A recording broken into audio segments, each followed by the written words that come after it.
Yesu ashimwe cyane bene data. Yesu nahaga icubahiro. Ndashima Imana ko twongeye kuvugana, kandi ndashima ko Imana yaturinze, ndashimira ko Imana yakurinze aho uri hose, nanje Imana ikangira neza. Yesu ahaga icubahiro. Yesu nashimwe cyane. Ubuheze twe twaganiriye turaba ku bibi bizoba mu gihe c'iherezo. Bene data, nawe uravye aho uri urabona ko turi mu bihe by'iherezo. Ibintu bisigaye bibunye, ibintu byose byanditswe muri Bibiliya nta na kimwe gisigaye, byose bisigaye biboneka. N'ibindi rero vya nyuma dusigaye tuvyumva, amakuru arabivuga. Yesu atugire neza, Yesu dutabare, tumenye ibihe turimo rero nk'abana b'Imana. Twikoma twitegura tukamenya ko Yesu ari hafi kuza, kandi apana kwitegura twenyene, ahubwo twitegura tubwira n'abandi ubutumwa bwiza. Tusanga bajya bose bataramenya Kristo, bajya bose basubiye inyuma, bajya bose bavuye mu vyizerwa, tukabagarura kuri Kristo. Kuko nje tubereho kwisi, ntago tubereho kwiyeza twenyene ngo tugende mu ijuru ngo dusiga abandi. Oyaha, tubereyeho kugira tuvuge ubutumwa bwiza. Abataramenya Kristo bamumenye, abataramubona bamubone. Haleluya. Yesu atugirire neza cyane. Mu bagenzi bacu ari benshi bataramenya Kristo, mu miryango yacu ari benshi bataramenya Kristo. Rero twe dukwiye kubigumana twe twenyene. Oya, dukwiye kubasanga, twababwira Kristo, twababwira ukuntu Yesu agira neza, kandi twababwira ko Yesu agiraze. Yesu nahabwa icubahiro. Yesu atugirire neza cyane. Nuko tumwe twigishanya, tumwe twibutsanya, kandi Imana dushoboze itwambika imbaraga. Ibyo byose bizova he? Bizova mu gusenga, kwama turi imbere y'Imana, kwama tuvugana n'Imana. Yesu ashimwe cyane. Murabona muri no minsi hari ibintu byinshi bisamaza, nk'ugwaruka ni byinshi bidusamaza, ni byinshi. Umuntu aravyuka mu gatondo akagenda agiye mu kazi cyangwa agiye mu bindi, ugasanga umuntu yabuze iminota 5 yo gusenga. No mu gatondo n'abasenga mu gatondo bavyutse mu bagenda, ugasanga amasengesho iminota 2, iminota 3, iminota 5 yo kwikura nyene. Ayo masengesho ntabakwiye. Dukwiye gufata umwanya tukaja imbere y'Imana tugasenga. Kujya kuntu ufata umwanya ugira ufungure, ukicara nka 30 minutes, nka 10 minutes, 20 minutes, ukicara ugafungura witonze. Haleluya. Niko dukwiye gufata umwanya natwe tukisengera, tugafata umwanya mwiza duturi tugasenga, tukaja imbere y'Imana. Yesu atugire neza. Yesu abe natwe. Uno munsi ko dusome kandi n'indi jambo ntituri butebaho cyane, kubera niya topic nyene ibandanya ibibi bizoba mu gihe c'iherezo. Aha anye turabona muri Matayo igice ca 24. Yesu yabwiraga ukuntu Yesu yaganiriye n'abigishwa biwe mbere ko asubira mu ijuru. Yesu atugire neza. Reka dusubire ku murongo wa mbere. Umutwe w'amajambo uravuga gutya ngo ibimenyetso vyerekana uguhona ku Yerusalemu no kugaruka kwa Yesu. Yesu utabare. Tutangwe dusome. Yesu arasohoka ava mu rusengero, akigenda abigishwa biwe baramwegera ngo bamwereke inyubako y'urusengero. Arababwira ati, ntimubone ibyo byose? Ndababwire ukuri, aha ntihazosigazwa ibuye rigeretse ku rindi ridasambuwe hasi. Yicaye ku musozi wa Elayono, abigishwa biwe baramwegera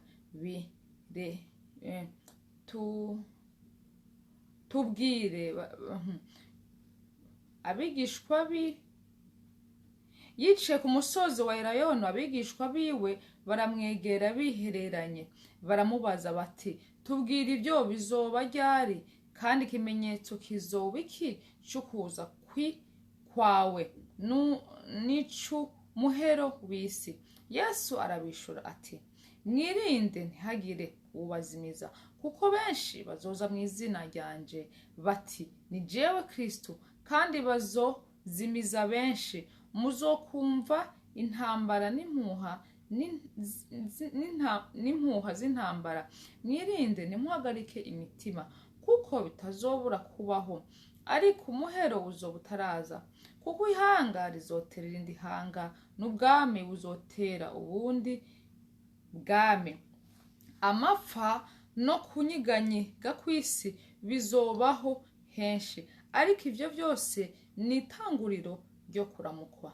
Niho bazobatanga ngo muzigirizwe, bazobica, kandi muzokwankwa n'amahanga yose abahora izina ryanje.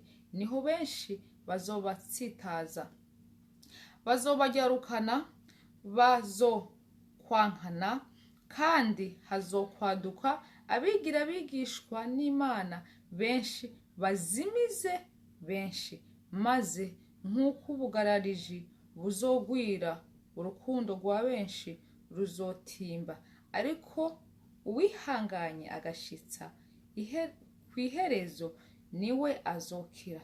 Kandi ubutumwa bwiza bw'umwami buzovugwa mu isi yose bube ikimenyetso kibereye icabona amahanga yose, maze umuhero uzoca uza. Yesu adutabare.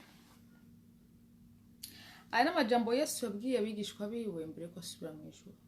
Yesu atugire neza. Uno munsi rero icyo tuyasomye ni twebwe, natwe turabigishwa ba Kristo. Haleluya. Iri jambo ribwira twebwe. Ibi ni ibimenyetso Yesu yagiye abwira abigishwa biwe ibizoba. Ni ukuvuga ko nibabona ibi bitanguye kuba uzora ukuramukwa, bazamenye ko Yesu agira agaruke gutora itorero. Yesu atugenda cyane, Yesu adufasha tugire neza.